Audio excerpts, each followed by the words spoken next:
प्रीति सिर्फ 18 साल की ही थी। एक दिन अचानक उसके पेट में बहुत तेज दर्द होने लगा और धीरे धीरे उसका पेट भी बड़ा हो गया। कल तक जो माता पिता उसकी एक छोटी सी चोट को देखकर तड़प उठा करते थे, आज वही लोग उसे देखना भी नहीं चाहते थे। देखते ही देखते उसका पेट बढ़ने लगा और उसके साथ साथ दर्द भी शुरू हो गया था। तो उसे हॉस्पिटल ले जाया गया।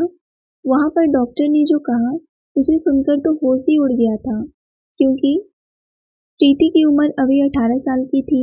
वो बहुत ही खूबसूरत और मासूम थी।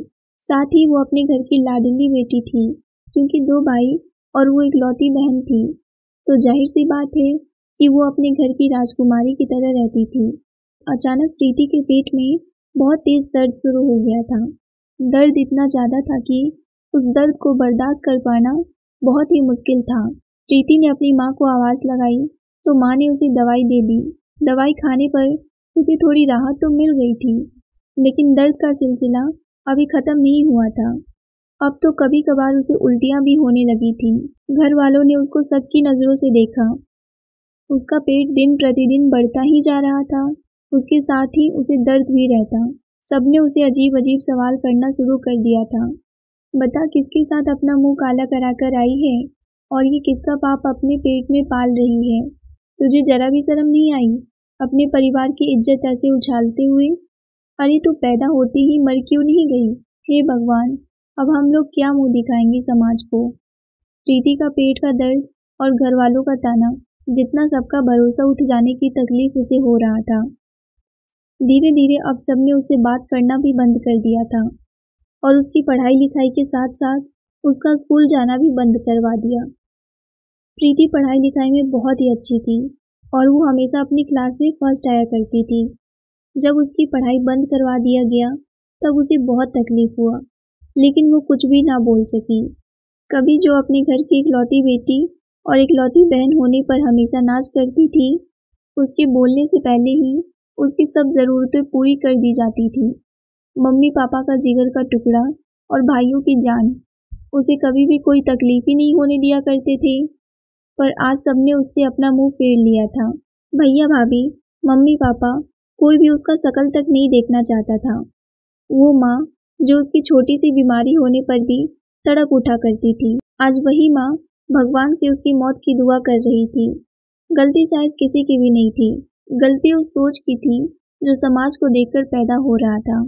किसी ने भी उससे हॉस्पिटल ले जाने की हिम्मत नहीं दिखाई। वो सोच रहे थे कि लोगों में पता लग जाएगा तो हम उन्हें क्या मुंह दिखाएंगे। उनको अपनी लड़की से ज़्यादा लोगों की परवाह थी। उन लोगों ने उसे एक रूम में बंद कर दिया। उसके घर वाले उस पर इतना जुल्म करने में इतने आगे बढ़ जाएंगे, ऐसा कभी उसने सपने में भी नहीं सोचा होगा। माँ पापा तो अपने बच्चों के लिए उनकी ज़िंदगी की रोशनी होते हैं, जिनके साए तले बच्चे खुद को सुरक्षित महसूस करते हैं। वही माँ बाप उसकी मौत की तैयारी में लग गए थे और एक दिन उसके खाने में जहर मिलाकर उसे दे दिया गया। प्रीति खाना खा ही रही थी कि खाना खाते खाते वो तड़पने लगी। सामने बैठी माँ को देखकर उसकी आंखों में आंसू भर गए। वो बोली, माँ, एक बार अपनी इस बेटी को अपने गले से लगा लो प्लीज़, सिर्फ एक बार माँ। अब ये दर्द मुझसे बर्दाश्त नहीं हो पा रहा है। शायद आपकी गोद में मेरी जान निकल जाए। पर पता नहीं क्यों उसकी माँ का दिल इतना पत्थर कैसे हो गया था कि अपनी ही बेटी को इतना तकलीफ में देख कर भी उसका दिल नहीं पिघला। वो बेचारी दर्द से तड़प तड़प कर रो रही थी। आस पड़ोस के लोग शोर सुनकर वहाँ जमा हो गए, तो लोगों की भीड़ को देखकर माता पिता घबरा गए और उनका सर शर्म से नीचे झुक गया था। पर शर्म उनकी बेटी के तड़पने पर जरा भी नहीं आ रहा था, बल्कि उनकी इज्जत के डूब जाने के डर से आ रहा था। सबके बोलने पर और अपनी इज्जत बचाने के लिए वो लोग प्रीति को हॉस्पिटल ले गए। कंडीशन ज़्यादा सीरियस हो गया था, इसीलिए उसे इमरजेंसी वार्ड में ले जाया गया और जल्दी से जल्दी उसके सारे टेस्ट किए गए। तभी डॉक्टर ने गुस्से में कहा, लड़की के माँ बाप कौन है? जरा आप इधर मेरे साथ आए। डॉक्टर उन्हें अपने साथ इमरजेंसी वार्ड में लेकर गए, जहाँ पर प्रीति की हालत बहुत खराब थी और वो आधी होश में और आधी बेहोश थी। डॉक्टर ने उसके माँ बाप से कहा कि आप लोग दिखने में तो पढ़े लिखे लगते हैं, लेकिन आप सब इतने जालिम कैसे हो सकते हैं?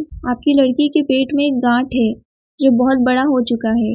उसका इलाज तो हम कर सकते थे और हम उस गार्ड को ऑपरेशन करके निकाल देते, पर उसको जहर दिया गया है।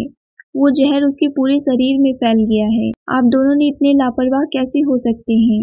डॉक्टर उन्हें बोले जा रहे थे और माँ बाप के पैरों तले जमीन ही खिसक गई थी। डॉक्टर की बातें सुनते ही माँ वहीं पर बेहोश हो गई। पिता के दोनों हाथ पैर कांपने लगे थे। भाई भी अपना सर पीटने लगा था। पिता भगवान से माफी मांगने लगा कि हमसे ये क्या हो गया। सच जाने बिना हम अपनी ही बेटी को मौत के घाट उतार दिए।